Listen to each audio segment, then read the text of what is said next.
Oh, sorry. Somebody's got jokes. It's a nice shirt, you know. It's nice and tight. It is, Sam. Welcome, my lords, to the Well Earned Comforts podcast. I'm Sam. And I'm Seth. Thank you for joining us on the Walls of Isengard as we explore the many works of Tolkien and, of course, discuss life. We're glad to have you as part of the fellowship, as there's no telling where we'll be swept off to. And as we teased last time, we're being swept off into Fangorn Forest today as we'll talk through the beloved character Treebeard. But before we do that, we're going to babble like Butterbur like we always do, just for a couple minutes, check in with my brother Seth over in Michigan. You guys finally got some snow, man. It looked cool. That snowman was definitely a 4 out of 10, but I'm going to blame you more than your daughter for making that. I don't know what to say. The science project said help. The volcano worked perfectly. She's a year and a half old. Did everything appropriately. That's kind of what I was going for with the joke. Right. It's like all the science projects where kids don't do anything. Sure. And it was also a way of making fun of my own snowmaking. But right. Yeah, it'll be fine. What's actually crazy is we're about to get hit with another storm that supposedly is supposed to be pretty big. Shut you down, huh? Well, we'll see. Supposedly starting in about an hour, it's going to snow for the next 36 hours, and they're expecting 9 to 14 inches of snow, which, jeez, that's a lot, but I don't know. It's not terrible. I feel like the world is a lot softer than when we grew up. Which people say that for every generation, but it's like school got canceled today and it hasn't even started snowing yet. It's like no half day or anything for these kids. So I don't know. I'm looking forward to it though. Evelyn seemed to enjoy the snow a little bit. She kind of just stood there and watched me all wide-eyed and her cheeks got all rosy. But really hoping that if we get some, I hope that this is more powdery snow because it's been a little colder. There's already snow on the ground. So I want to take her sledding in the next day or two if we can.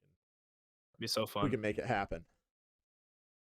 Dude, I'm so jealous. I am so jealous. Yesterday was 50 degrees and sunny, and I mean, it was nice to be. That's still nice.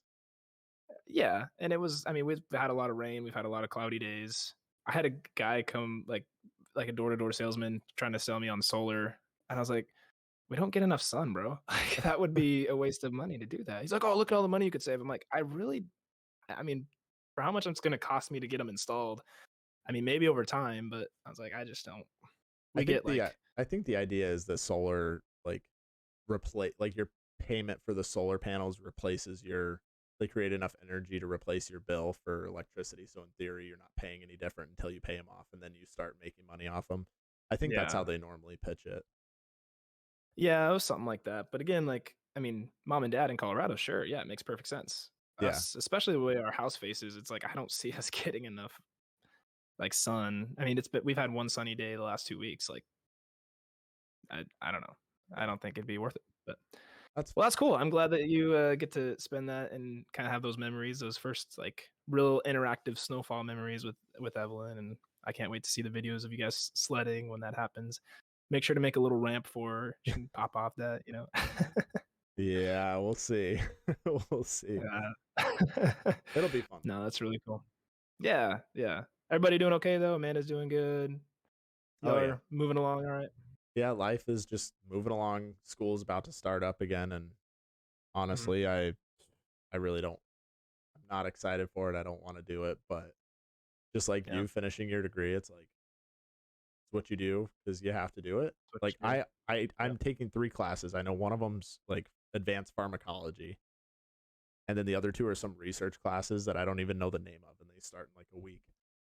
So it's oh wow, that's about how much I care at the moment. Yeah, no kidding. Pharmacology, I don't even know what is that, pharmaceuticals? Yeah, it's different medications basically, how they work, what you use them for, dosage, route, all that stuff. So. Interesting. Yeah. What about you guys? How's the old Kentucky treating you other than giving you one nice day of sun? Right. Yeah, it's been good, honestly. We had the in-laws for 2 weeks over Christmas break, which was good, but it was definitely all right, we needed the house back to ourselves. And But they did give us a night away for our anniversary. We left them with the child Yep. overnight. First Oh, that time we was did that, which overnight. was a Okay. yes. Yeah, big deal, big deal. Yeah, no We kidding. left them with a bunch of, like, frozen milk, and we just went off and went to Cincinnati, got a hotel that had a hot tub, hung out, Nice. watched some Nate Bargatze comedy, and then the next morning went to, like, a really nice coffee shop up there, Block Coffee Company, and then drove home. But we got home and her parents were like zombies. They're like, "We forgot how hard this is." It was pretty funny. I mean, I was very thankful, but they were both just like, yeah, that was something." They were probably ready to get back to their own house also. Yeah, yeah, no kidding. But that was really, really cool. Just to be able to have that night away, and, just it's we still really love each other, and it's fun getting to just be us. I mean, of course, there was that, like, angst, "Oh, is he okay? Is he doing alright?" Yep, But, yep. uh, it was overall very, very manageable and a lot of fun doing that. But, yeah, beyond that, I mean, just kinda cruising along. Ariel started babysitting another kid from, one of the people in our well, not our neighborhood, but our little town. Okay. So she's doing that, 3 days a week, which is good, just generate a little bit of extra income, and then also Sure. give Baron somebody to hang out with and interact with. So he's learning how to share already, which is really good, I think. Um, but he's not super enthused with the person yet. He just kinda, like, stares at her like, "What are Yeah. you why are you my size?" But yeah, it's fun. I will say, and I mean, this is just I'm gonna put that out there, but I did a 5K completely barefoot last last Tuesday, I think I saw something and about it that. was You said you tried to run in the grass as much as you could? yeah, Okay. it was great. Like, I've been wearing barefoot shoes, 0 shoes, so it's like 0 drop, there's no cushion, Yeah. it's just pretty much like a sole on your foot, and so it wasn't that much of a difference. I have a big old blister on my right foot because of it, but yeah, I loved it. Like, have you ever done that? Like, ran more than, like, just a little bit outside barefoot? Not, like, trying to run for time or anything. I've done few years back, I was kind of in the barefoot stage part of, my I think I actually might have been the summer of COVID, now that I'm thinking about it, 'cause all Amanda and I did was go out and walk, and I Mm, would walk barefoot and, run a little bit, but not much, but sure. people would just look at you like, Why aren't you wearing shoes?" Yeah. But I don't know, your feet, at least my feet, maybe it's different since you were wearing the 0 shoes, but, like, my feet were actually really sore even after just walking like 3 or 4 Mm, miles. And I think it's just because yeah. there's certain, like, the smaller intrinsic muscles of the feet that don't really get worked out when you've got the shoes and the heel and all that stuff. Yeah. Yeah, I feel like it was, again, like I said, a pretty easy transition. I stayed in the grass as much as I could, and it was raining, so, like, it was pretty soggy too, nice Sure. soft landing. But it was also cold, like, it was probably, like, 25 degrees, something like that, and well, no, it Oh, couldn't be geez. it had to be over 30 I was degrees, gonna say otherwise if it it would been was, snowing, I guess. Yeah. It was probably, like, 35 degrees or something like that, I don't know, but the asphalt was painful, and I think yeah, that's where I got my blister from. But yeah. other than that, like, I got through my 3 miles, I was, like, not even as tired as I normally would be, and I got Mm. a pretty decent time. Like, it wasn't anything Yeah, it looked amazing. I've like you definitely done ran it in the faster with 8s shoes on, maybe? but Was it an 8-minute-ish mile average? 8:45, yeah. I mean, it's So, in the again, like, 8s not being barefoot. yeah. And I wasn't even, like, trying to go for time. I was just, like, trying to pay attention not to step on anything I shouldn't step on. You're just, like, looking Um, for all the broken glass in the road. right, exactly, exactly. But a very tribal, like, primal experience. I feel like Sure. Tolkast he'd be like, "Yeah, let's do it. Let's go run barefoot." I feel like him and I could do that together. He's wearing the sandals that you see Hercules strapping on in the animated Disney. Like, Yep, the air hercs. yeah. Yeah, That's exactly. funny. That's cool though. That's great. That's a pretty good accomplishment to run the whole thing barefoot, especially, averaging, in the 8s, like that's pretty solid. Yeah, it was a fun time. And It then was you fun. also Some PR'd. you've never done before. Yeah. Yeah. And then you also PR'd your deadlift too. You said, did you miscount? Did. Did you say you miscounted? I'm trying to think. It was one of those things. I wish I asked one of my high schoolers to take a video for me, and he just did, like, straight on, so you can't see the side weights. Mhm. But I think I miscounted because I remember taking off because I had the 5 plates, and then I had, I think, a 10, 5, and 2.5, which would be 530, right? So I think 495 plus 20, so 450 or 515, 525, 530. Yeah, that'd be 530. But I don't remember like it. I was thinking it was 520 in my head, and so that's what I counted it as. I'm still thinking, it's 520, but Hey, it was pretty easy. Like you I had could have more in probably you. done 530, Yeah, if that was for the case. sure. Yeah. So No, that was a yeah, great that felt lift. good. Yeah, my deadlift's feeling pretty good. Yeah, you've definitely surpassed me, I think, when it comes to deadlift. I mean, I think my PR was 535 or 530, somewhere right around that same range. So, and I think you moved it a little bit easier than I did when I PR'd it. So that's cool to see. I'll still keep you on bench press, but that might be the only one I can hold you off on. Oh yeah. I'm getting better though. I did 275 for three sets this morning, so Nice. it felt good, but not not what you hit, like 285 for 6 or something like that. Recently I did 295 for 5. Okay, yeah. So not bad. It's very impressive. Not bad. Not bad at all. Not bad at all. Well, we'll stop humble bragging here about our weightlifting. Oh, it's not humble. We'll jump into. It's not humble. Oh yeah, for sure. Yeah. Just like Riddles in the Dark. It's not humble. Hey, there it is. Hey, I've got actually I've been rereading the books, and so I've got some things I think I might try to stump you with here. So, Okay. I'll go ahead and start. I'll start with Riddles in the Dark here. We'll see if you can get this. Okay. Let's see what you got. All right. Let's see. Insert Jeopardy music. It's gonna be thick, said he. But I'll see. Well, this one's too easy. Whatever, it's fine. I better get it now. It's gonna be thick. It's gonna be thick, he said. But I'll not light my lantern till I turn for home. We'll hear anything on the road long before we meet tonight. Yeah. That's Is that Farmer Maggot? I know that's when they're trying to meet up with I think it's Farmer Maggot talking to his wife, maybe? Maybe not. Or am I way off? Isn't that when you're right on? Okay, I was gonna say I think that's Farmer Maggot talking to his wife when they're meeting up with Mary, or when Mary meets him and they think he's a black rider. Nope, okay. That is perfect. What obviously you know which book that is, right? Yeah, I have no idea the chapter. The Road to Bury. I don't know. The Road to Crick Hollow. Shortcut to what? Shortcut to mushrooms. There it is. All right. Well done. Cheers. Good job. Thank you, sir. All right. This one should be pretty straightforward as well. Dear God, I hope so. So you better get it.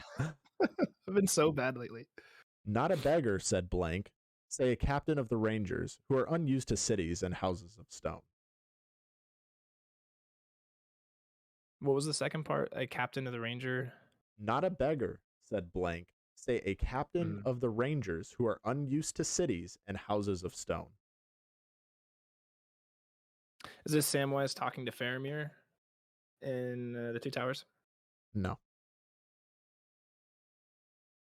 Do you want a little context before or after? Before. Okay. I won't give you this guy's name or else it'll completely blow it.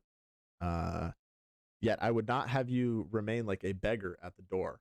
Not a beggar, said blank. Say a captain of the Rangers, who are unused to cities and houses of stone. Huh. Pretty good one, but you're going to slap yourself if you don't get it. It sounds like somebody's maybe talking to Strider. But I don't think he ever refers himself as a captain of the Rangers. But you have already raised the banner of the kings and displayed the tokens of Elendil's house. Would you suffer these to be challenged?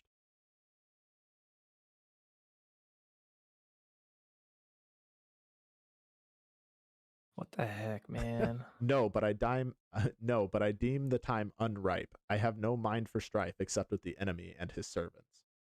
Your words are wise, Lord, if one who is a kinsman to the Lord Denethor may counsel you in this matter. He is strong-willed and proud, but old, and his mood has been strange since his son was stricken down. Yet I would not have you remain like a beggar at the door. Seriously?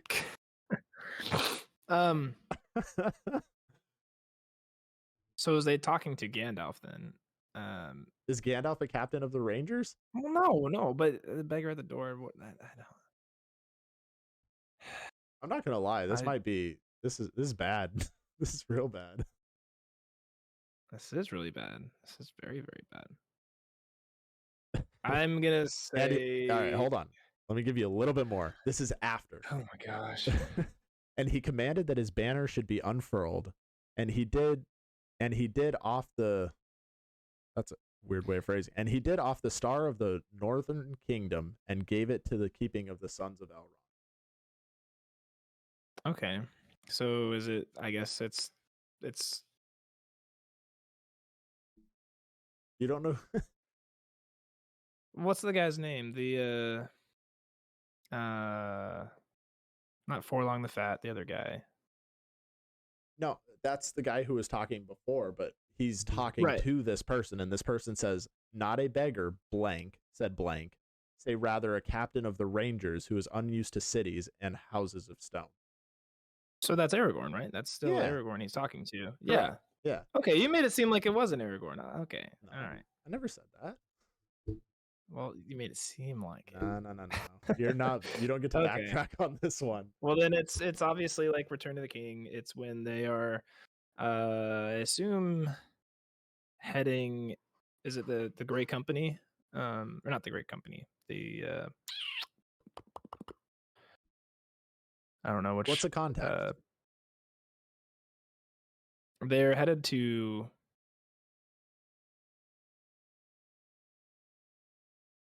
Well, now I'm confused because I was thinking it was the spot where they're heading to fight Sauron at the Walls of Barad-dûr, but you said, like, you mentioned that Denethor is still around and he's grumpy about his son's death, and so that would have to be beforehand. And I'm trying to remember when the sons of Elrond would have done something with Aragorn at that point. What is it at Rivendell when they leave? No, it's Return of the King. Okay. It's the Houses of Healing when Aragorn is going into the city, but he doesn't declare himself the king. He says, I'm not a beggar. Tell them I'm just a captain of the Rangers and I'm unused to cities and houses of stone. Like, I don't want to be announced coming into the city, but I am coming in to heal Faramir and heal Merry and Éowyn and anybody else. I gotcha. I thought that one was pretty straightforward. Well, I'm full of surprises. Surprisingly bad. No, that's all right. I will be better next time when we do. If we're doing this tomorrow with your friend, I'll be on it. All right, don't worry about it. All right. Oh boy, Seth wins again. Shocker. No nothing new there. To him at all there. That's right. We are going to jump into some tidings of the Fellowship. Now, we don't have a whole lot here as far as like nothing in the email. No new reviews yet for some reason. Come on, guys. What's going on there? Let's begged. We did. We asked for a Christmas present, and you guys couldn't even come through. Not even on Christmas. Not even on Christmas. Though we do have a fair amount of like Spotify reviews, but not like reviews with words, if that makes sense. I know there are, like, we have like a 4.7 rating on Spotify. I mean, hey, we'll take there's been a decent amount of people that have. Sweet. Well, thank you to everybody that has done that. We really do appreciate it. We really do. Yeah. Neither. No, it's not. Never mind. That's not new. Neither of us really expected this podcast to take off. So it's not like a shock that it doesn't. So it's more of a joke when we beg for reviews or comments or whatever. This is more just us chilling and having fun. So we really don't care that much. But to the people that do, participate in that way, we really do appreciate it. Absolutely. And to those, speaking of, we'll just want to say what up to my man Scott Marion out there in Colorado, the running legend. When we were out there for Thanksgiving, we got to run together, and It was fun. There was like ice and snow on the ground, and it was slow going, but we had a good time. He showed me some of his routes and just had good conversation. And I wasn't sure how long we were going to run, and it was like over 3 miles, so it wasn't too bad. But I just was following his lead. But thank you, Scott, for that fun opportunity, and thanks for being such a faithful follower of our fellowship here and being one of our most engaged listeners. So cheers to Yeah. you, brother. Yeah, thank you. And I will say he must have been taking it easy on you, because anytime I look at his what's that app, the running app, it's Strava, right? Strava. Yeah, it's like every day 11 miles, 12 miles, 13 miles, Yeah. 11 miles. It's like, geez, bud. He's putting in the work. Yeah. So props to him, and He is. I'm glad you guys got to run. Was that when you were out there for Thanksgiving? Yeah. Yeah. It was like, I don't know. It wasn't the day after Thanksgiving, thankfully. Otherwise, I wouldn't have been able to run. But it was still like, one of those nights that I had plenty of food and stuff. But it was a good time. That's He awesome. took it easy on me for sure. But we do have a comment on a couple of YouTube channel videos. So Seth, you wanna go This through is that? this is from Joe Brown on YouTube, and he says, "Thank you, Sam and Seth. I've been listening to Lord of the Rings yet again since I've listened and studied the Silmarillion. That's amazing. That gives you a lot more Heck yeah. context to the Lord of the Rings." Heck yeah. He said, "Just like people who read the Lord of the Rings book get more out of it than people who have only seen the movies, I'm getting so much more out of Lord of the Rings since reading the Silmarillion. I love it when I hear something and think, oh, cool, I understand where that comes from or where it's related to." And I mean, That's I it. say this all the time. Tolkien's the gift that keeps on giving. There's layers to it. As Shrek would put it, he's like an onion. You just pull back layer by layer, and you learn more every time. So it's pretty cool. Heck So yeah. thanks for the comment, Joe. We appreciate it. Hopefully, we can provide some insights to your journey on understanding Tolkien as well. Yeah, man. Thank you for commenting, and thank you as well. You said thank you to us. Thank you as well for for sure. listening and watching and sharing your thoughts too, man. Keep them coming. Keep them coming. Be great. Well, like I said, we're gonna jump into the, as you see on my shirt, the meat and potatoes You're gonna for the YouTube, of the you're gonna have to podcast. lift that up a lot more. Do it again. Do it again. You wanted me to take my shirt off for YouTube? Is that what you're saying? No, I don't think you can get it off. It's a little too tight. Yeah, it's a little tight. No, Here we go, just here. you got to get it. Pull it up so we can actually see it over here. There, a little higher, a little higher. There it is. Boil and mash them, stick them in a stew. There it is. Let's taste this, precious. Oh yes, as a Christmas gift for my wife. She's the best. That's She is incredible. also. I'm trying to get her to paint a map of Middle Earth to put back here. I think that'd be sweet. Yo, that'd She's like, be awesome. That's what I'm saying. Seth That's a thinks it'd be lot awesome. That's a lot of work though, with how detailed these maps are. It would be, yeah. Into the meat and potatoes of today's podcast. Like I Anyways. said, we're talking about yeah, good transition. We're talking about Treebeard. We're talking about some of the interactions he had with Merry and Pippin and just the hidden lore drops. We're doing this kind of, I guess, mini series of hidden lore that we find throughout the trilogy. And last time we talked about Galadriel's mirror and how there's a lot of lore drops there. And Seth has found some really cool lore drops in the conversation that Treebeard has as one of the oldest creatures alive. And so I'll just read this right off the bat. It's a little description of who Treebeard was. Now, disclaimer, this is David Day. So this isn't straight from the mouth of Tolkien, but it's kind of like, yeah, this is what people assume Treebeard was kind of named after, as Tolkien was interacting with his friend C.S. Lewis. But this is what he says about Treebeard specifically. Tolkien acknowledged in an interview that the eccentric characterization of Treebeard was specifically meant as a good-humored lampooning of his friend and colleague C.S. Lewis, the author of the Chronicles of Narnia, complete with his booming voice and his absurd hum interjections and reputation as an utter know-it-all who irritatingly usually did know it all. So this is the guy we're diving into. Yeah, that's a fantastic description. I love it. I'm Also, listening. I was just gonna say I'm listening to a book about the Inklings, and it's going over the life of C.S. Lewis right now, and it's interesting. I think that basically what you just read it describes him well. Yes, definitely. I mean, he thought he was a know-it-all when he was an atheist. Turns out he didn't. And then once he turned to Christianity, he thought he knew it all about that as well. But This is also a Christmas present from my wife as well. A little. Nice. It's such a cool like looking book and It great is. leather. It's Yeah. awesome. But I was gonna say on yeah, that note so that you said about C.S. Lewis, this is just a quick aside, but in the book I'm listening to, apparently he was talking to one of his friends after World War I, and his friend asked him like, well, weren't you ever scared in the trenches? And he basically said something to the effect of, yeah, but I never stooped so low as to pray. And then mm, you look at the turn that his life took. It's kind of yeah, remarkable. absolutely. That is wow. That's pretty crazy.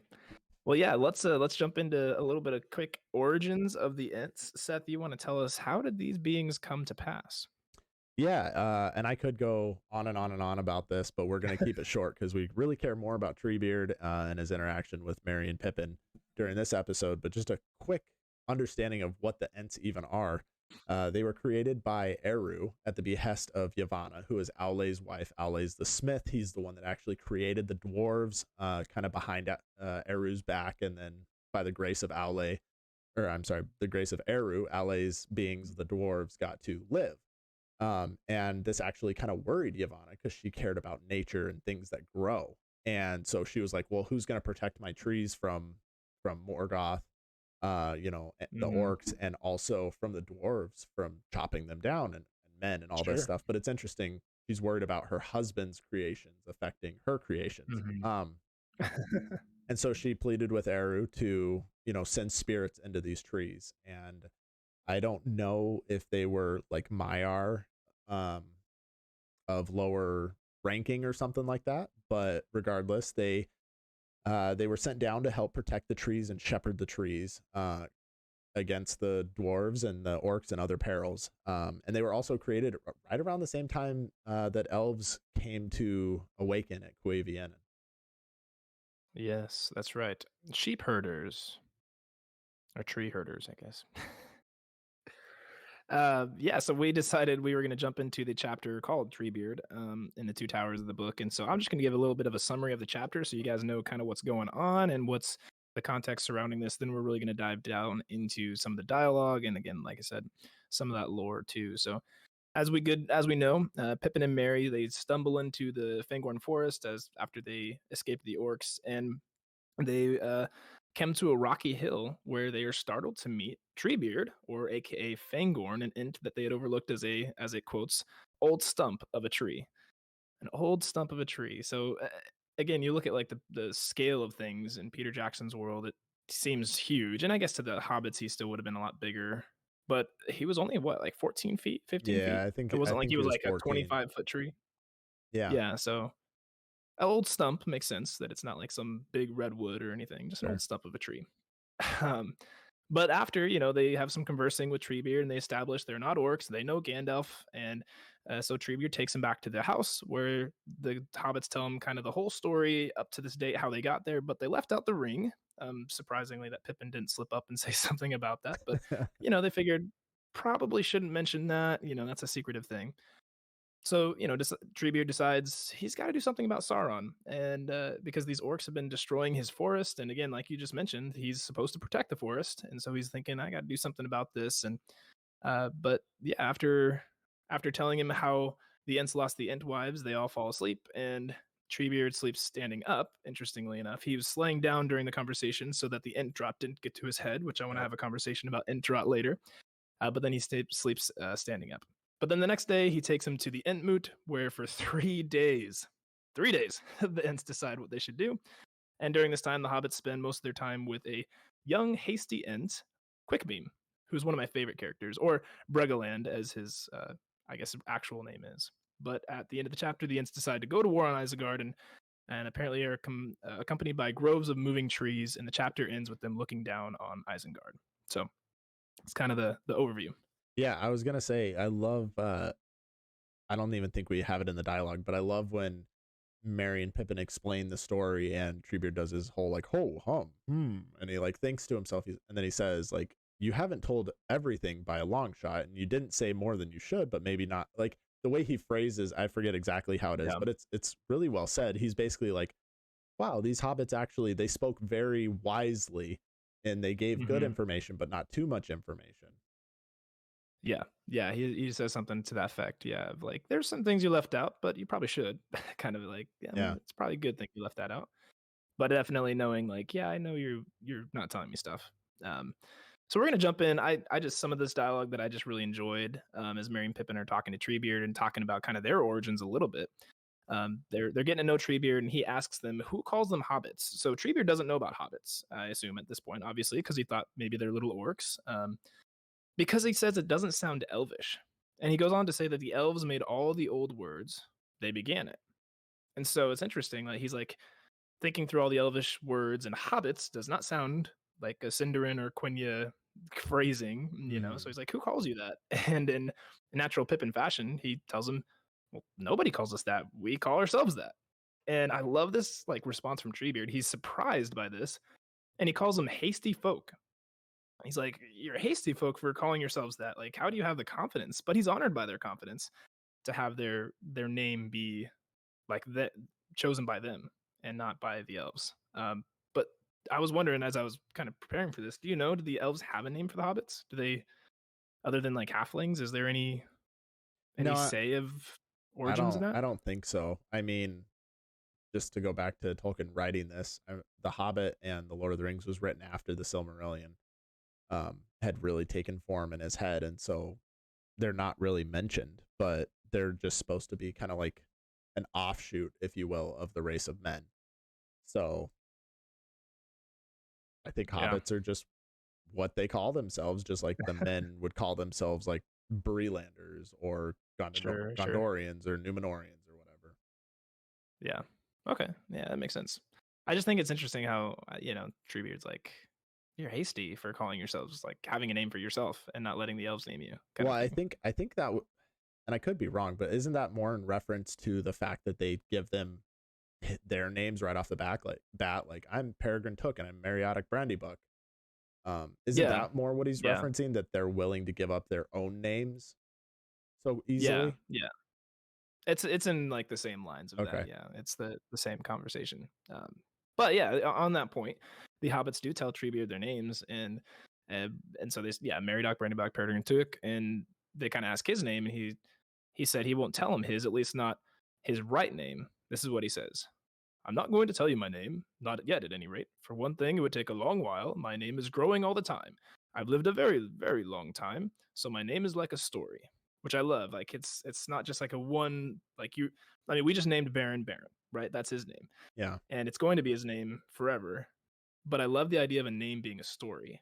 Because Hmm. Baron, like Baron the Brave, that's what I hope for him. And I hope that his namesake becomes more of a story and that you can kind of look back and be all the times like where Baron had to be brave when like he had to face adversity and he came through the other side and he had confidence and he had courage and all this kind of stuff. But the idea of like it just kind of morphing and changing and I don't know, I really like that. Yeah, I kind of added a note in here. I wonder if Christopher Paolini, the author of The Inheritance Cycle, kind of got this idea from Lord of the Rings. Maybe not, but in his You series, got a lot from Lord of the Rings. yeah, and Star Wars, and I mean, Yeah, but it's a very good series on its own right. I love it, sure, but sure. he has a concept of the true name in his books where Mhm. if somebody, like, people don't even know their true name until they do like a lot of inner work and inner dialogue to figure out who they truly are, all their flaws, all their, things that make them who they are. And if somebody has the true name of an individual, they have complete control over them. And so Yeah. that just is what this scene makes me think of, where Treebeard's like he's a little apprehensive to give the hobbits his true Mhm. name because names have power. And in Yeah. Christopher Paolini's Inheritance Cycle, it literally has power and it's spelled out how it has power. Whereas in Lord of the Rings, Treebeard's just kind of like, yeah, it has power. I'm not going to share that with you just yet. Right, right. Yeah. No, that's a good point. He does, however, give them a part of his name, but he doesn't know how to translate into the common tongue. So I'm gonna say part of the name, and then Seth, I want you to translate this into the common tongue as our Tolkien scholar. No, no. He said this is part of his name. La la la la rumba kamanda linda roborume. What's the common tongue translation for Treebeard. that? Treebeard. Fine. Fine. I don't know. It's I Treebeard. was really hoping you'd come up with like a phrase of things like tree herder, shepherd of the forest, guy who I mean, has that's probably part of it, right? Like, because his yeah, name is a yeah, story, it's probably like sure, oldest and shepherd. Like, those are probably all yeah, components of it if you were actually to know what the heck it means. right, right. So then they set off for Treebeard's house, which I love that a tree has a house. Like, Yeah. how do you have a house? What is it made out of? Is it made out of wood? Because if so, that's pretty messed up, man. Anyway, he's got a house. He goes to the house and they have a really good dialogue. This is where the hobbits tell him the majority of their story and they talk about that. But before they set off for the house, I love this quote. It really speaks to, I think, Tolkien's kind of characters speaking and living through his characters. But they were talking about the hill that they met on, right? This rocky hill that they met on. He was questioning, like, what's it called? Is it? And then the hobbits are like, a shelf, a cliff, and they're giving him all these different names. Mm-hmm. And then he's like, "Oh, hill, yes, that was it. But it is too hasty a word for a thing that has stood here ever since this part of the world was shaped. Never mind, let us leave it and go. And smell the air. I used to spend a week just breathing." That's pretty incredible. I mean, when you break just that sentence down, a hill, yes, but that is too hasty a word for something that has stood here ever since the world was shaped. I mean, yeah. Like, really, up there. The history of that hill, it's been there since the beginning, and we're gonna give it 4 letters to quantify its entire being, but at the same time it is just a hill. It's whatever, but right. Treebeard is seeing things through a completely different lens, and I think, like you mentioned, that's probably a lens that Tolkien saw a lot of nature through as well. Mm-hmm.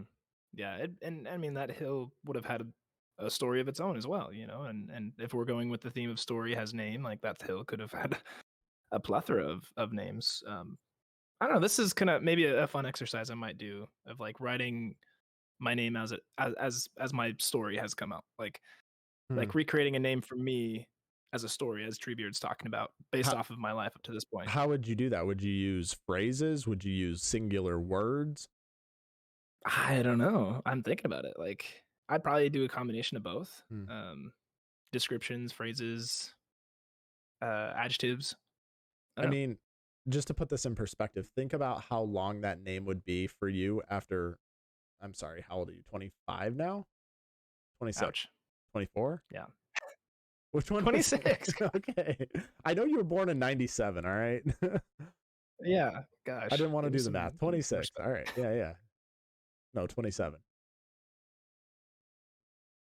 I'm just messing with 26. You. I know. The first couple times I asked, I wasn't positive, but I know. Okay, yeah. Sure. What I'm saying, though, is think about how long that name would be after 26 years. Yeah. Now think about how long that name is for Treebeard. Yeah. What, 3,000 years? Well, yeah, 2,000 years. Way more. Over 3,000. Way more than that.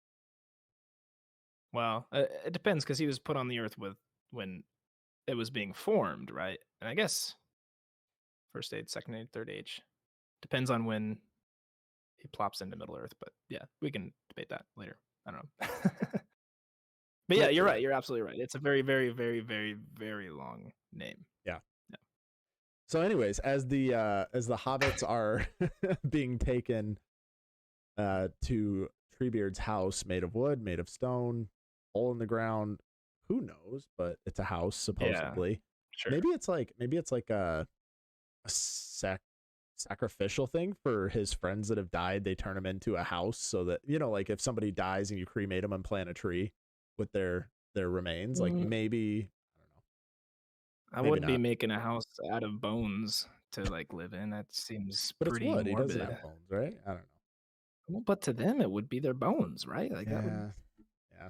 I don't know. Regardless, you totally threw a mind twist in there for me. Now I'm going to be thinking about that a lot.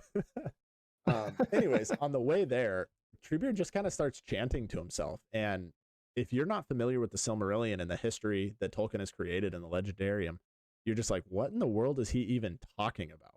So I'm going to kind of actually, do you want to read this? You've got a good Treebeard voice. If you want to read it, then I'll break down what he says. I'll give you the honors because I like your Treebeard voice. It's pretty solid. Wow, I'm so flattered. That makes me feel great. I love it. I have been Oh, okay. Wow. I was gonna say I have been reading aloud to Ariel, and doing different voices. I can't get Pippin's voice right because I want to do like a Billy Boyd kind of Scottish, but Yeah, that's it a just hard doesn't one. doesn't come out right. Yeah, yeah. Anyway, That's okay though. sure. So this is Treebeard, He's just kind of yeah, chanting. muttering to himself. Yeah. He's just chanting to himself. Yeah. Yep. In the willow meads of Tassirinan, I walked in the spring. Ah, the sight and the smell of the spring in Nantazarion, and I said that that was good. I wandered in summer in the elm woods of Assyriland. Ah, the light, music in the summer by the 7 rivers of Asir. And I thought that best. To the beaches of Neldareth I come in the autumn. Ah, gold and the red and the sighing of leaves in the autumn. Tana Neldor. It was more than my desire. To the pine trees upon the highland of Dorthonion I climbed in the winter. Ah, the wind and the whiteness and the black branches of winter upon Aradnanthon. My voice went up and sang in the sky, and now all those lands lie under the wave, and I walked in Ambarona, in Terramorna, and Aldalame, in my own land, in the country of Fangorn, where the roots are long and the years lie thicker than leaves in Terramorlame. Yeah? I Oh, mean, good. that was Golf actually clap. very, very. No, I just don't want to clap too loud. I think Evelyn's awake now, but she was sleeping. Oh, sure. So just on the offhand, I don't want to make too much noise, but Right. that was impressive. I'm gonna Wow, give that thanks. to you. That was, you even like slowed down your, like, you started off quicker and then you're like, wait a minute, I'm Treebeard, and you Yeah, slowed down your pacing and you got the mm. pacing and the hmm. That That's was. right. I'm Yeah. gonna give you an A+ on that. That was fantastic. Ah, wow. Man, thank you. Thank you so much. So Now, if all our listeners could give us an A+ by giving us a 5-star review, that'd be great. Just that would be kidding. Go ahead. fantastic. Just for that alone, he deserves Right. it. Yeah. But in all honesty, that was really good. I actually thoroughly enjoyed it. So thank you. Thank you. Yeah, you're welcome. So kind of just to break things down, like I said, if you don't know much, you're probably like, what in the world is he even talking about? Right. But he's actually giving locations of Beleriand in the first age. So, and he's going through, and I noticed this, he's going through by seasons. He starts in the spring, Yep. summer, autumn, winter, right? So he's describing these different types of trees and these different locations in Beleriand during presumably the first age, when maybe even before the technical first age, when Beleriand was not under the wave. So we'll just kind of go through these one by one, but he says the willow meads of Tar Sirinan in the spring. And so these are just north of the mouths of Sirion, where the rivers Sirion and Narog meet. So if you're looking at a map of Beleriand, it's kind of in the south part of the map on the coast. If you go just north of the mouth of Sirion, Narog is the river that runs past Nargothrond, and Sirion's like the main big one that comes down from the mountains of like the of the arid loom, or the arid Wethrin. That's the name I was trying to say. Comes down from there and runs like all the way through. It's kind of like the Anduin of Beleriand as opposed to Middle Earth. Yeah. A fun fact about this little area is Tuor and Eärendil actually rested there on their way to Arvanian after the fall of Gondolin. So just a fun little snippet there. That's interesting. Yeah. So apparently in the spring, that was a very beautiful place to be, looking at the willow meads, which I tried to look up what a willow mead looked like, and I just saw like Willow Mead Christmas Tree Company. That's all I could get. So I assume they're pretty. Anyways, in the summer, he liked to go to the elm woods of Assyriand. And Assyriand is actually a really cool area that isn't really talked about too much. But it's southeast Beleriand, near the mountains of the Arid Luin, which are the mountains that are in Middle Earth, basically. It's kind of the dividing line between Beleriand and Middle Earth. Yeah. And there's 7 different rivers that run horizontally and 1 river that runs north and south. And what's really cool is this is actually where the men first came from Middle Earth into Beleriand, and this is where Felagund met with Beor, the House of Beor. He met Beor the Old. He met them there. And if you know the story at all, he he watched them for a while and was like, these guys are interesting, but they're not elves, but they're kind of like us. And he like walked over while they were all sleeping and started playing on a harp, and they all fell in love with him. And he actually brought Beor the Old back to Nargothrond with him. So that's going a little bit too deep, but there's a lot of history in this area. And it's actually where Beren and Luthien settled down after returning from the dead. There's this little place called Tall Gallon or Galleon. I can't really say it, but it's where a couple of it's like a little island between the rivers. And when Balerion fell into the sea, that place actually remained as an island in Middle Earth, or off the coast of Middle Earth on the west, because that's where Beren and Luthien lived. And fun fact about this area is, if you remember when Sam and I talked about the sacking of Doriath and the murder of King Thingol by the dwarves with the Nauglamir and the Silmaril and the greed that they had, they were trying to run back to the mountains of the Arid Luin where Narog and Belegost are. And on their way back, Beren and some of the green elves of Assyrian, they attack them and they stop and they kill the dwarves, chase them into the sea or into the river. But also, the trees helped out a lot during this time, during this little battle. Yeah. Were they Ents? Probably. Sure. Maybe Treebeard himself. Who knows? That's why, I mean, the Ents are pretty cool, but I think this is like the first mention of them being an active participant. And then this same area actually became Lindon after the War of Wrath when Balerion fell into the sea. So Lindon is kind of like where Gil-galad came from. And it's on the west coast of Middle Earth. So that covers, spring and summer. And Treebeard apparently liked the Willowmeads in the spring. He liked the Elmwoods in the summer. And then the beaches of Neldorath in the autumn. And this is north of the river as Geldwin in Doriath. So this is where Beren and Luthien actually met. It's also where Thingol went all Rapunzel on Luthien and basically built her treehouse in the biggest tree in this forest and imprisoned her there and told her, you're not going after Beren, and she did her magic and dropped her hair down and got away down or whatever else. So that's interesting. In the autumn, that's the most beautiful place to be. And then finally getting to winter, he talks about the pine trees upon Dorthonion in the winter, which is north center of Beleriand. Some fun facts about this area is it contained the Echoriath, which are the encircling mountains, and Ered Gorgoroth, which are the mountains of terror. So the encircling mountains, that's where the hidden city of Gondolin is located. Right. And then the mountains of terror are actually where Beren had to sneak through right before he could get to the girdle of Melian, and that's where it's speculated that like Shelob basically Ungoliant went, spawned her things before disappearing, and so it's like the place of just complete terror. And fun fact about that area too is the general area, not the Mountains of Terror, but a little bit north of that was ruled by the lesser known brothers of Galadriel that Rings of Power doesn't even know exist, Angrod and Agnor. And they ruled that area until ultimately it fell during the Dagor Bragollach. And then it became Tar Nufuin, which is the forest under Nightshade, which is actually where Sauron fled to after Luthien and Huon cast him out of Minas Tirith or Tallinn Galroth during the story. During the story of Beren and Luthien. So that's the history that Treebeard's talking about. I know that your mind probably forgot that we were even talking about Treebeard, but these are things that Treebeard is recounting from memory. And so I just did some quick math. And so the Dagor Bragollach took place, the Battle of Sudden Flame took place in 455 of the First Age. Treebeard is talking to the Hobbits in 3019 of the Third Age. When you do the math on that, it is 6,595 years between the two.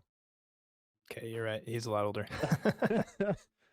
And this is, I mean, he was probably around even prior to the First Age, right? So, I mean, just to put that in perspective, imagine how long that name would be that you were talking about earlier.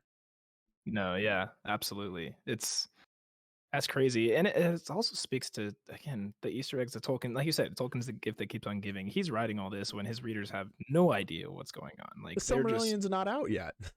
yeah, they're like, "What is why does this matter? Do I care about any of this?" Yeah. Like, but yeah, it's so cool to he had the foresight to put that in there because he's like, "Yeah, I know what all this means, Yeah. and I'm gonna like show you guys later on if you wanna if you have the desire to go back and look," and we do. So yeah, very good. That was a great exposition, Seth. Well done. That Yeah. was Thank you. I learned a lot from that. That was very cool. I just remember listening to it and I was like, man, he's referencing all these first age locations, but I can't like quantify it in my head. I had to actually like yeah. sit down and research the areas a little bit and like, oh, okay.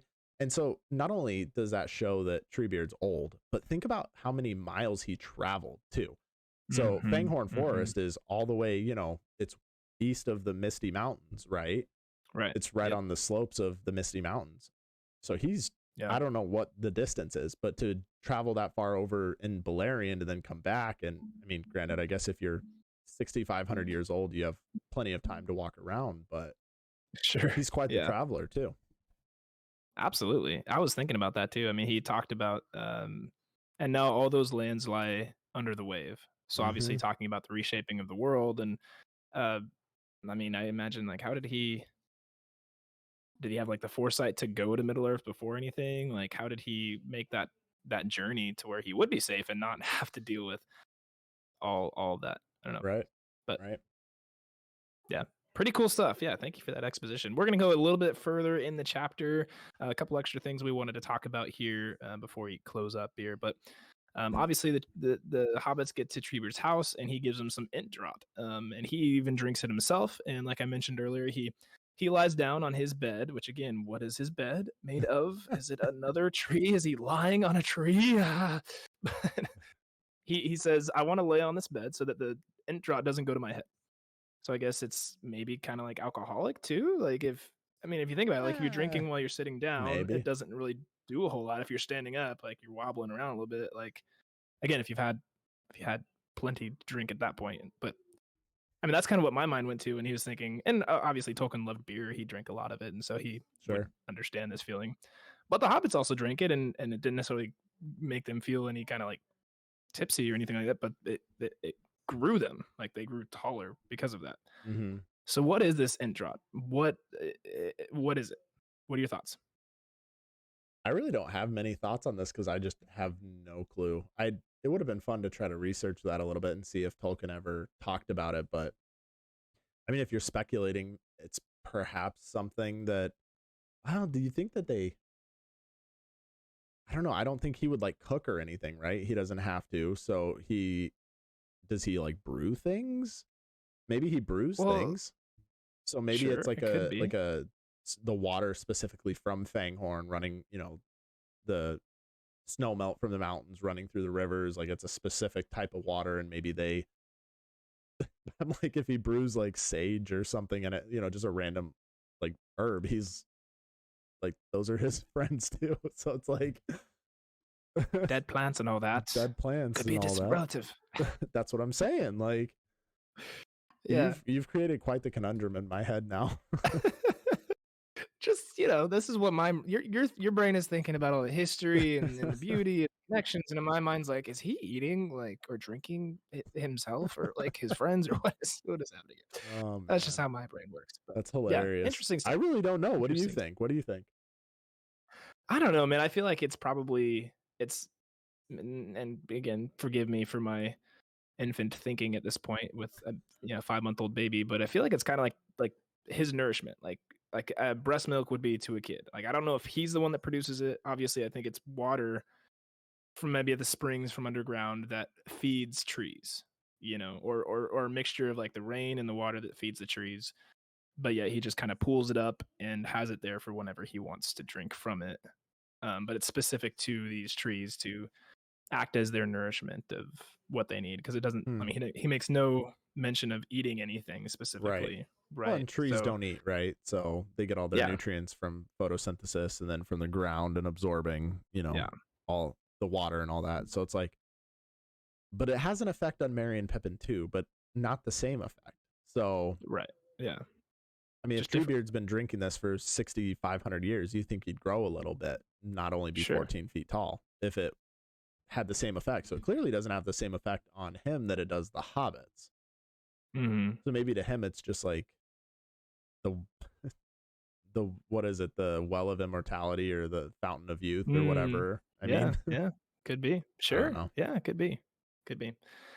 Well, let us know your thoughts. If you have any of you are like, "Oh, I know exactly what Introd is." Like, let me send these guys my thoughts. Please do. Please do. Email them or text them or Facebook or whatever. Just we'd love to hear your thoughts on these as Yeah. well. But so again, they're talking and they're drinking their Introt, and Treebeard makes them describe the Shire over and over again. Which again, I can think to Merry and Pippin and be like, "Dude, we told you what it is. Like, you want me? Okay, all right, we'll tell you again. Rolling hills and green grass and we live in these little holes." And but he was doing that because he's probably trying to remember, have I been there before? Like, is this a Mm-hmm. place that I've seen in my wandering? Because he's looking for something very specific.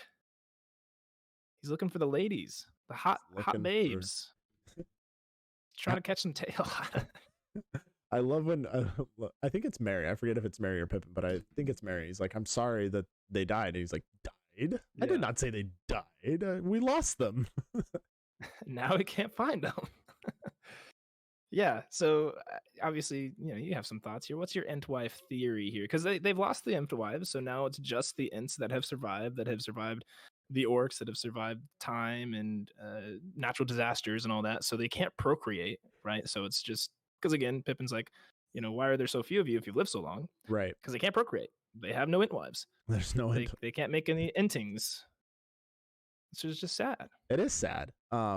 And we're not going to really touch on it too much because it's just a lot, but you should really go and read through the song of the Entwives. Treebeard, he looks at the hobbits and he's kind of like, he's like flabbergasted. He's like, "I thought there were songs that everybody knew about our search for the Entwives." And he actually sings them a song, and it's really pretty. It's basically like a tug of war about like, this land is our land, and then the Entwives go find their land and they think it's better, and back and forth. And it's really really well written and very pretty. But it's sad. They just lost the Entwives. What we do know about this is that at some point they passed east over the Anduin towards Rune. So kind of like if you think the southern border of Mirkwood and north of the Arid Luthi or the Ash Mountains, kind of the mountains that encircle Mordor, there's kind of that like plains, the barren lands or the brown lands, I think they're called. Yeah, the brown lands.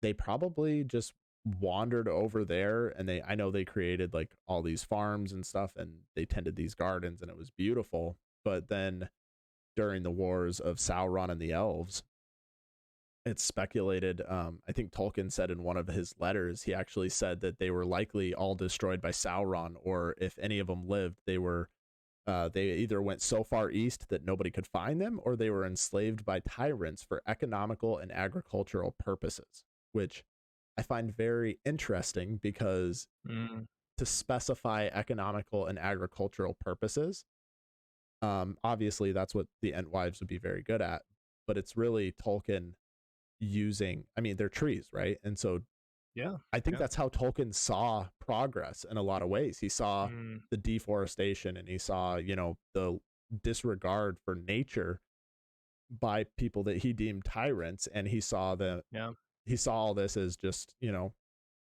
being used for economical and agricultural purposes. Sure. Man. And it just makes it so much sadder when you give them being, right? Like when you give them, I don't know, thought and spirit and mind and all that kind of stuff, as opposed to just being like, "Oh, we got trees." We need trees for fire. We need trees for building. We need trees for, all this kind of stuff. But so what do you think? Yeah, Do you think that there were Entwives in the Shire, or perhaps the Old Forest, or because that's west, right? Like that's not east. So sure. Did they circle around somehow and pass by without the Ents knowing? If they did, why didn't they say hi? Like, what do you think? Yeah. Well, I think it was probably one of those things that happened where, the Ents were like, "Honey, are you okay?" And the Entwives were like, "I'm fine." And they're like, "Oh, okay, cool. Everything's good." And obviously we know that was not the case, and so the Entwives left, and they took everything with them, and they never came back, and they're doing the silent treatment for thousands and thousands of years because that would check out, right? Sam, are you I'm guys doing okay? I'm gonna get slapped here in a second. I know she's in No, the no. like other part of the room listening to you, so I keep seeing you like look up No. over your camera and computer. You're like, am I in trouble yet? Yeah, I might have to deal with this later, but no, I don't really have an Let me know how actual that box thought mac and about. cheese is for dinner instead of your nice home cooked Ooh, meal. right, Hopefully the yeah, couch isn't too hard on your back tonight. right, yeah. Oh gosh, yep. Nah, No, but she knows you're joking. absolutely, absolutely. She that's why we work so well together. We can joke and she can poke fun at me too, and we just have a Mm-hmm. good time. But no, I think it was yeah, I think it was probably one of those too where they were just used. You know, they were just used up. And again, if you can't procreate, and there was already, there were few of them already. And I mean, I feel like just again, that's the part of the deeper, darker part of Tolkien where again, he even says in that letter, like he doesn't really have an answer. Like he Yeah, doesn't have something that he thought for sure this is what the case is. But I mean, he does have a darker side to his work, and I think a lot of it revolves around that what you said, like the deforestation and stuff. And it wouldn't be surprising to me if it was just like, yep, they were used up and they're gone, and yeah, so the Ents are gonna eventually die off, and because everything like the fourth age and on, it kind of is supposed to turn into real life, right? Like where we are today at some point, and so to get to the point where we are today, like all these magical beings and mythical things have to eventually die off. That's why right. the elves leave. That's why the Ents would eventually die out. And so it's kind of that I've never thought darker about it idea like that, that. That's an interesting perspective. Yeah, yeah, I think it's just like everything kind of has to run its course and die off. Because even in the beginning, he's talking about the hobbits, like, yeah, you can't really find them anymore. Like they're just hidden and they don't want to be around big mm-hmm. folk. And kind of talking like they're still around, but again, I can't imagine if there were magic trees, how long they would actually last, you know, Sure. before they'd be taken and destroyed. So, Mm. yeah. That's a good But conversation on that. yeah, How do yeah. just real quick before you move on? How do you think Old Man Willow, because he's a Huorn, right? Like, how did he get to the Old Forest? Is that an indication that maybe one of the Ents who was shepherding the trees, like one of his flock, got lost and ended up by the Brandywine, right? Like, Could be. Yeah. It was probably quick beams. He was just like, I can't he's like, just he's stay not there. keeping up. I'm gonna I'm going too quick. go. That's right. Yeah. This old man Will is going too slow. Yeah, I don't know. I mean, there are again. I think it's just a matter of there's magic everywhere, and there's different parts of the like Middle Earth that has it more than others. I think, and it's just I think it. I was actually listening to an interview by Peter Jackson. He was talking about like why Old Man Willow and Tom Bombadil aren't in the movies. It's like because it doesn't really do anything to the story. Yeah, Like they're fun and they're cool, but it has no point in the story. But I think it's just Tolkien's way of saying like it's just all around us in that sense. yeah, Like there's always something magical to be seen or something even to be feared in that sense too. sure. But yeah, I don't know. I think he probably found the Shire very happy, like very. This is a great place to stay. This Yeah, is a great land to hang out, and Treebeard probably would too. I wish there was like a appendices where Treebeard went and visited Merry and Pippin in the Shire and decided to yeah. stay, or like, yeah, I That would think have that'd been be really cool. really cool. But yeah, And I will say, isn't it the Withy unfortunately, Windle, not the Brandywine? I think the river's the Withy Windle. Anyways, I'm just trying to be correct. Brandy Ryan, Brandywine's one of the rivers, but I think that's the main one. I yeah, think it's Withy Windle for the Old Forest. uh, you could be right. You're I probably don't right. know. Yeah. I just want to make sure I'm accurate. But yeah, I wish there was like an appendices that explained that a little bit more. Because if you remember at the very end of the Return of the King, when they're saying goodbye, he's like, "Well, I'm not going to see you again. Goodbye." And it's like that's the Yeah. whole goodbye. Yep. Is he just gonna slowly turn into a tree himself, or is he planning one last search for the Entwives? And or, like, Yeah. what are you doing, bro? Let me know. Yep. Yep. Poor Treebeard. Well, anyway, so as we kind of go further into the chapter, again, the hobbits ask like, how does Treebeard fit in the storm? Like the craziness. We have Sauron, we have bad guys, we have good guys. like there's this big old war going on, and he just says that's the business of wizards because they're always troubled about the future. Mhm. And he goes on to say that he's not altogether on anyone's side because nobody's altogether on his side. And I think that's very true. You look at what people use wood and stuff for, like, both good and bad. There's just certain things that had to be made or Yeah. burned or used for supplies or economic purposes, exactly. And so I get kind of that in between feeling that he probably has. But he does commend the elves for curing them of their dumbness, as he says. He said, it's not on the side of the orcs and their masters. And knowing that Saruman is a neighbor, he decides he must do something about him. He realizes, like, okay, like the elves cured us of our dumbness. These orcs are like cutting us down and kind of the opposite. And so, Mhm. even though I'm not really on anyone's side, I should probably do something about these. Again, I'm a shepherd. These are my trees. I'm supposed to protect them. In the same way of like a wolf tried to kill my sheep, I would try to fight off that wolf. And this is Treebeard saying I need to take care of my trees, and so I probably have to do something about the one that is hurting me rather than the one that just kind of Yeah. cured me of my dumbness and let us go. Sure. But yeah, so but Merry and Pippin, they don't know much about the White Wizard. Again, they don't know much about Saruman at all, just from what they've maybe heard in tales. But so they ask, Treebeard, what do you know about Saruman? And I really like how he responds. This is what he says. He goes, I don't know the history of wizards. They appeared first after the great ships came over the sea. Which, is that referring to Feanor, you think? No. No, not Feanor. Different ships. Okay. But if they came with the ships, I can never tell. Saruman was reckoned great among them, I believe. He gave up wandering about and minding the affairs of men and elves some time ago. You would call it a very long time ago, and he settled down in Angernost, or Isengard. He was chosen to be the head of the White Council, they say. But that did not turn out too well. No, it didn't. I wonder now if even the Saruman then knew he was not turning to evil ways. But at any rate, he said to give no trouble of his neighbors. I used to talk to him. I told him many things that he would never have found out by himself, but he never repaid me in like kind. So I always thought that was interesting. Like, he talked about, like, he walked and talked with Saruman. He told him all this kind of stuff. And was Saruman like secretly using him for the demise of his trees? Like, what did he tell Saruman that would have maybe unknowingly given aid to the destruction of his forest? So if you look at Sauron's motives, he settled in at Isengard for a couple of different reasons. One was, it's an awesome tower that is protected, and he could, he got the keys to it from the Steward of Gondor, who was happy to give him the keys to it at the time. But it's also not far away from where Isildur was thought to have died. And so what I think is that this whole time Sauron settled down there with intentions of finding the One Ring, and he probably got all kinds of stories and information. And I mean, think about it, nobody probably knows more than Treebeard about that part of the world. Like, he knows it all.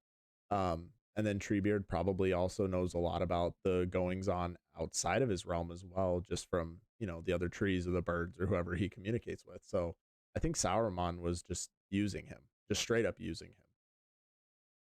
Yeah, which is sad. He's supposed to be, again, a protector of Middle Earth. As the head of the White Council, he should be the one who's most concerned about the living things in Middle Earth, and yet he's which, I mean, we see kind of where we'll end here. There's a bit more in the story. Obviously, the Ents decide to march on Isengard, but Become where we'll end positively up hasty. right, being positively hasty. But where they end up is where Treebeard says he believes Saruman is wanting to be a power, like a quote unquote power, and I imagine that's been like alluding to somebody who can overthrow Sauron, but not for the purposes of good, but for the purposes of becoming his own Dark Lord and his own, Lord of Middle Earth. And right. He wants that power that Sauron is seeking. And so even though he teams up with Sauron, his plan all along is to usurp his. That's an office joke. You wouldn't get it. It's an office joke. Usurp his his authority and become his own Dark Lord. I mean, if Sauron was able to find the One Ring, I mean, if you remember when Gandalf is talking to Frodo, he's basically like, if I took it, I would become just like Sauron, and I would try to do good from the start. But I mean, Sauron and Gandalf are technically, they're both Maiar, right? Like, Yep. they're of the same order. So is Saruman. So if Saruman was able to find the One Ring, he probably could have overthrown Sauron and become his own Dark Lord, ruler of Middle Earth. So I think that's kind of what he was trying to go for. Just feigning to team up with Sauron while it was convenient, while he looked for the ring. Yeah, absolutely. Well, like I said, that's where we'll leave off. I've got one last question for you, Seth. This is, I think I kind of know the answer, but I'm curious to hear your thoughts. Good conversation here. But, Peter Jackson in his movies talks about how the Ents are just fine letting things happen, and there's no quick beam. There's no like Ent who's already ready to go to war and just hanging out. There's, it's really Merry and Pippin pushing them for it, and then of course, let's go south. Yeah, exactly. Yeah. Further we are from danger, or was it the closer we are from danger, the further we are from harm, or the opposite? I don't know. I think you said it right. Yeah. And then Treebeard's like, oh, that doesn't make sense to me, but you are very small. That's what I say to Baron all the time. That doesn't make sense to me, but you are very small. Perhaps you're right. But I don't know. I think PJ did that just to create a little more drama, make them more reluctant heroes. Like, I mean, sure. In all fairness, Treebeard still had to convince the Entmoot that it was the right thing to do. However, it didn't seem like it was that hard. They just, at one point, I'm pretty sure Treebeard says to them that, like, making the decision is easy, but laying out all the facts is what takes 3 days. But once they have the facts, they can make their decision very quickly. And so I think it was just a way to dramatize their little part that they play in the movies a little bit more. What do you think? You said you thought you had an answer. Oh, I was thinking it kind of goes along with the overarching story that even I think Peter Jackson was wanting to make a focal point of like the hobbits are the ones doing it, like setting things in motion. It's the little folk that are making change possible. Like, they can't do it by themselves, obviously, but like Frodo in the ring and Sam, and then Merry and Pippin, like pushing the Ents to do something. It's giving them a bit more, I don't know, weight to their characters as necessary, I guess, or like, it had to be the hobbits to push these old beings to move. And I think hasty versus very unhasty.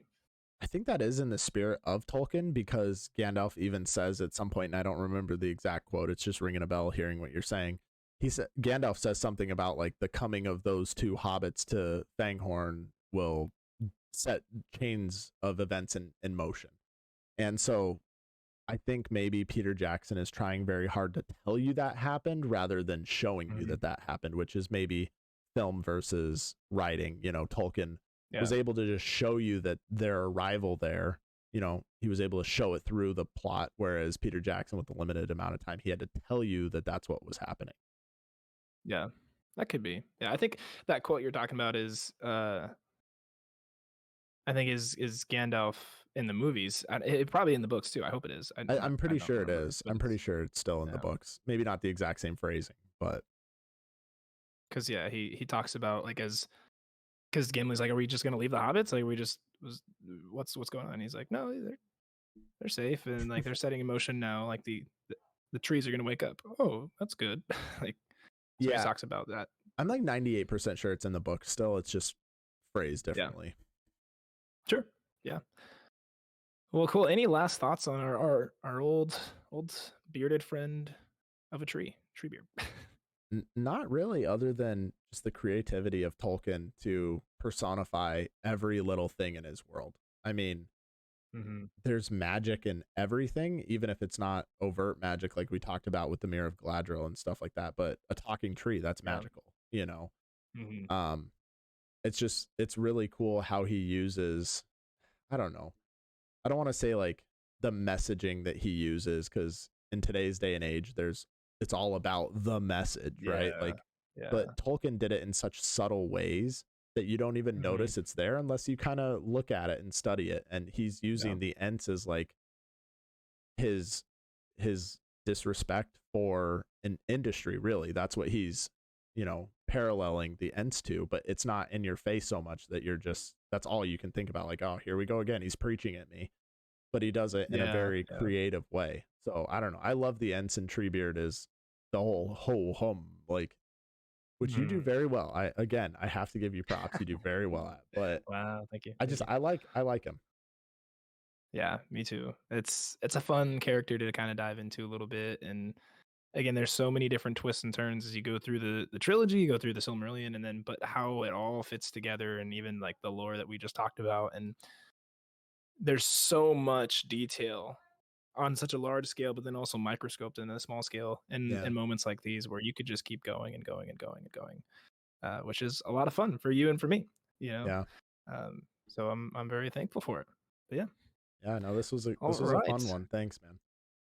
Yeah, absolutely. You did a lot of work putting this together. I only came in and added some of the deeper stuff, but on the lore side, but you put that together. So thanks for doing the headwork on this one. Sure. Yeah, well, you do the headwork on the most of it. If the headwork, that's a weird word. I think I said that. I don't know. Yeah. There's a term for that. What does that mean? Like, I don't know. Maybe a bad term.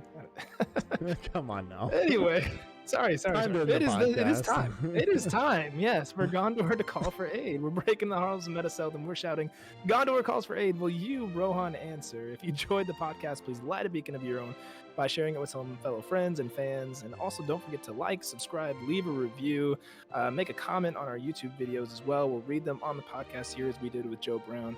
And send us your Tolkien story or any thoughts you have on Treebeard or Ents or anything else. You can email that at whackpodcast@gmail.com. And again, we would love to have a conversation with that over here on the podcast. But what to expect for next week? It will be next week. We're going to have a quick turnaround on podcasting, which will be really, really wonderful. We're going to be talking with one of Seth's friends on a debate with Feanor. This guy says he's a good dude. He's a good dude. Feanor, the guy that burned a bunch of ships, killed his own brothers, and he's a good dude. That's his argument. So it should be a very fun conversation, to say the least. But until then, we thank you for joining us for some well-earned comforts, and we bid you very fond farewell. Goodbye.